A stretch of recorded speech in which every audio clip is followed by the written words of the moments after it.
video voy a resolver el ejercicio 4 de la tarea. Me parece importante resolver este ejercicio porque habla de la separación de un cable y creo que sería bueno recordarles algunos tips que ustedes saben, pero que tal vez de repente puedan llegar a olvidar. El problema habla de que se quiere construir dos figuras, un cuadrado y un rectángulo, y para esto se dispone de 150 centímetros de cable. Entonces la idea es cortar el cable en dos tramos para que con una primera parte se haga un cuadrado y con la otra segunda parte se haga un rectángulo. Entonces en este esquema lo que yo traté de dibujar es el cable de 150 centímetros y entonces hice un corte. ¿Dónde? Pues donde se me ocurra. En este caso no nos dicen cuánto material disponemos para el cuadrado ni para el rectángulo, así es que se hace un corte. Ahora, con la primera parte de ese tramo de cable, yo tendría que hacer un cuadrado cuya longitud, es decir, la medida de cada uno de los lados, es de S centímetros. Así es que si yo doblo este pedazo de cable, entonces este pedazo de cable se tiene que doblar en cuatro tramos para formar un cuadrado y cada uno de los lados mide S centímetros, entonces toda esta parte debería medir 4S. ¿Sí? Ahora bien, esta otra parte, ¿por qué es 150 menos 4S? Todo el cable mide 150 centímetros. Si ya a estos 150 le quito o le corto 4S centímetros, entonces me quedaría, restaría esta parte una cantidad de 150 menos 4S. Aquí estoy escribiendo que esta parte mide 150 centímetros menos la parte que usé para el cuadrado, o sea, mide 150 menos 4S. Ahora bien, como el rectángulo tiene las siguientes características, en este caso, según el problema, el largo debe medir el doble o dos veces el ancho. Es decir, este largo tiene que ser el doble de este. Aquí lo que intenté remarcar es lo siguiente. Este mide cierta cantidad, pues aquí en esta parte debería haber una y dos veces esta cantidad que remarqué. Como es un rectángulo, este lado y este miden lo mismo, este y este miden lo mismo. Por lo tanto, como este es la mitad de este, o dicho de otra forma, este es el doble de este, tenemos una, dos, tres, cuatro, cinco y seis partes iguales.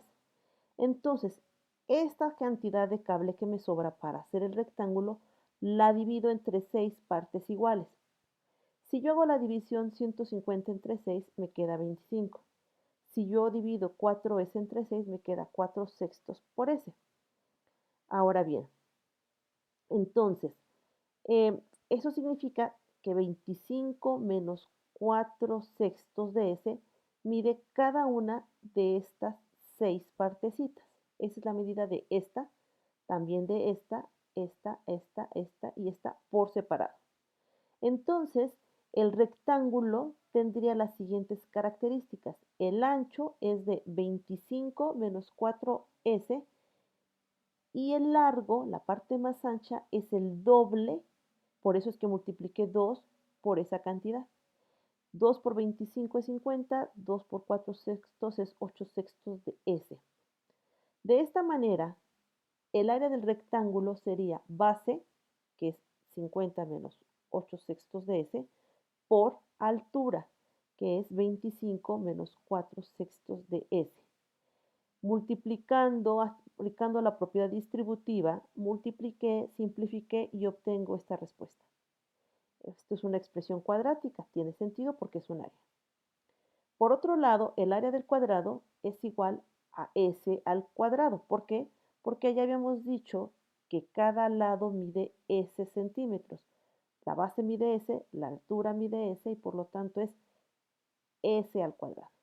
Así es que el área total es el área del cuadrado más el área del rectángulo.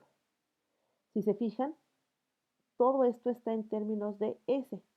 Cuando yo simplifico esta expresión, cuando yo sumo las expresiones cuadráticas y simplifico las lineales y pongo el término constante, tengo una expresión como esta.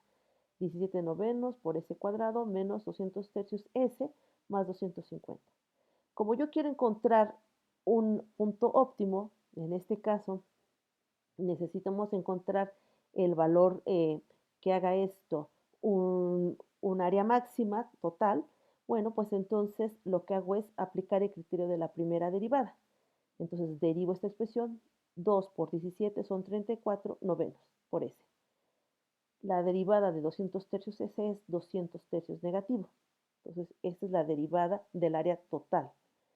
Como yo quiero encontrar los turning points o los valores críticos, lo que hago es igualar la derivada a 0, despejo S y queda que S son 300 sobre 17 centímetros.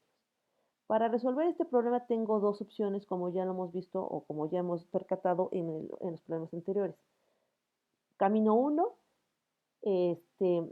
hacer la tabla con la primera derivada, ver dónde la primera derivada es positiva o negativa, es decir, investigar dónde la función crece y decrece o viceversa, o camino 2, aplicar el criterio de la segunda derivada. En este caso voy a aplicar el criterio de la segunda derivada, me parece más corto, esa es la razón por la que yo lo hice. Entonces saqué la derivada de esta expresión y pues simplemente me queda 34 novenos. Usé esto, saqué la derivada de esto es 0, la derivada de 34 novenos de S es 34 novenos. Esta es la segunda derivada. Así es que, como ya sabía yo que este es un valor crítico, de acuerdo al criterio de la segunda derivada, evalúo la segunda derivada en 300 sobre 17 y la respuesta es 34 novenos. ¿Por qué? Pues la segunda derivada es una función constante. No hay un valor S donde yo pueda sustituir el 317. Este es un número positivo, de acuerdo al criterio de la segunda derivada. De acuerdo al criterio de la segunda derivada, este, si tengo un valor mayor a 0, aquí hay un valor mínimo. Entonces, en este caso, en S igual a 300 sobre 7 avos, es el valor menor que yo puedo darle a eh, al S para que yo pueda encontrar el área total.